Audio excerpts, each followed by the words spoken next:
Hello, Stampin' friends. Welcome to Movie Monday with Jody Breckbill, Stampin' Queen. Hope you guys are ready to have a fabulous week, and we are going to start it off right with some stamping. So I'm going to use the stamp set called Prized Peony.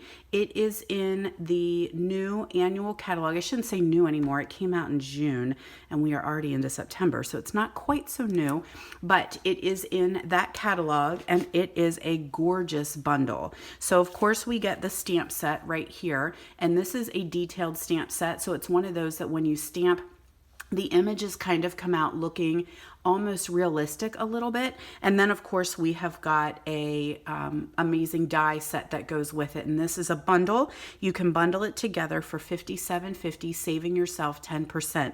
Now some of these images look a little bit odd, and that's because they are made to create a 3D paper peony. So I don't have one of those right here yet, but I'm going to play with that soon. But then you do have some images here that work with your die. With these die images coordinate with your stamp set is what I'm trying to say. So we're going to create a little bit of a twist on this card. This is one that we did in my Just Cards class, and I'm getting requests a lot for sympathy cards, thinking of you cards, praying for you cards, that kind of thing. And so this stamp set kind of leans into that very, very well. And then of course we've got some gorgeous designer series paper we're going to use also. So let's go ahead and get started here. I did a couple things ahead of time, so we're going to use our Whisper White. Now, I am using plain Whisper White, but my suggestion is if you have the thick Whisper White cardstock at home, I would use that. It makes such a nice, sturdy card base. I did not have any. It's on order, and so I went ahead and just used regular, but that thick Whisper White is going to make such a nice card base, especially for this card.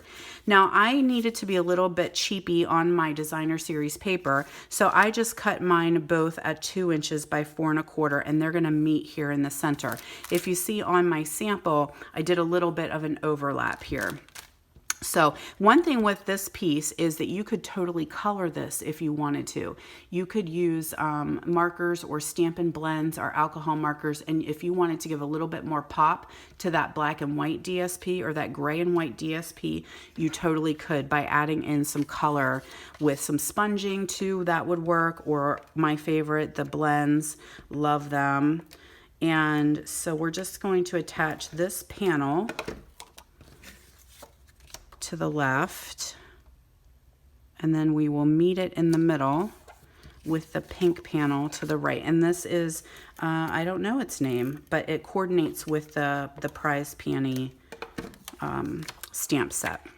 So I'm just going to have those two meet in the middle. And I did I did this ahead of time, a die cut. That is from the Tasteful Labels. It's this label right here. I die cut this one ahead of time. This is one of my favorite label sets right now, or die sets right now. I love it. And just because I wanted it to be a little bit more muted, I didn't want black, so I'm going to use our basic gray. So I'm going to stamp my sentiment in the center. Put that off to the side, and I'm also going to stamp my flower on a piece of scrap paper, and then I'm going to color that with our blend. So the two colors I chose are Petal Pink and Soft Seafoam. Very, very subtle, very subtle. I'm going to need you because, yeah, I am going to need my scissors. So I like to go in. I get a lot of requests on how do you color with blends. You just do. There's really no, you'll see lots of different people talking about different ways that they do it. And so I kind of go the cheater route. And when you can see that there is some shading on the stamp already, I color the shaded areas with my dark blend. And I can say, I guess one of the things is just practice. Like, you can't go wrong with coloring. It's all about what you want to do. And I love the blends because that allows you to add layers of color and layers of shading without wetting the cardstock too much like you would with a regular marker.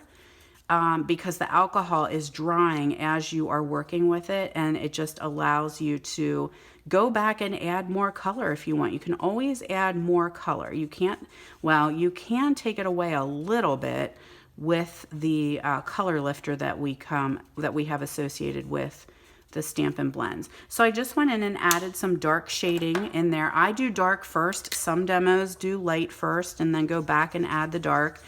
Again, it's all about what you want to do. So now I'm just going to go in and I'm going to use my light and just fill in those areas.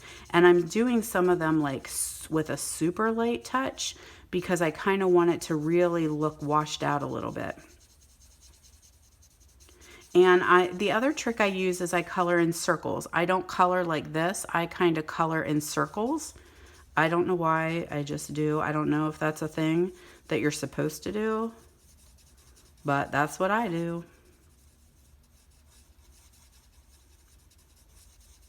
So the more you go over those dark layers, the more they will bleed into the color you're laying down, which is pretty cool. That looks good to me.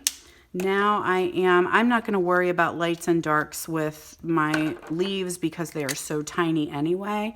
So I'm just going to color them straight up. And you can totally do that with blends too. Just don't worry about the shading. Just pick a color and a light or a dark and just do. But I like that it's just a nice little subtle bit of green. Now, there is a die for this. I do not have it out right now, so I'm going to go the old-fashioned route, and we're just going to fussy cut it. Excuse my nose run. But sometimes it's a little faster than me trying to go dig out the die, find where it is, get the boss man set up to do a little bit of die cutting, so we're just gonna do the old fussy cut here. So it might be painful sitting and watching me cut paper.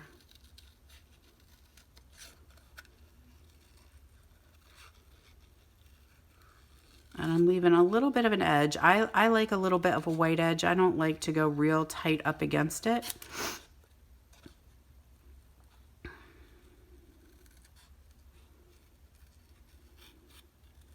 And I'm kind of just following the outline of the flower, so it's not just, I'm giving it some curve and some dimension there. There we go. Not too hateful. Okay, so now I'm going to attach our medallion here with some dimensionals, or some pop dots as we like to call them.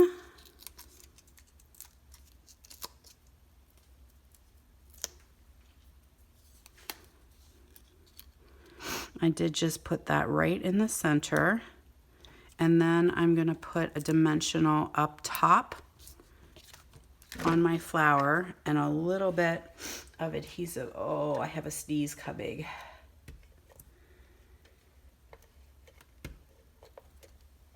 So sorry, guys. We live on a dairy farm, if you're not familiar, and it is corn chopping time. So for the past 2 days, we have been chopping corn, and that just sets my allergies off. There's so much dust around. All right, so the final step is I'm going to pull in the elegant faceted gems that coordinate with this suite. And we've got some clear ones, some champagne ones, and some white ones.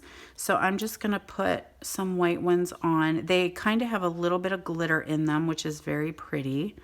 It's hard to probably see on the camera, but there we go. There is a nice, simple, elegant, thinking of you card using the Prized Peony. So thanks so much for joining me, my friends. Have a wonderful week. And I will see you back here next week for Movie Monday.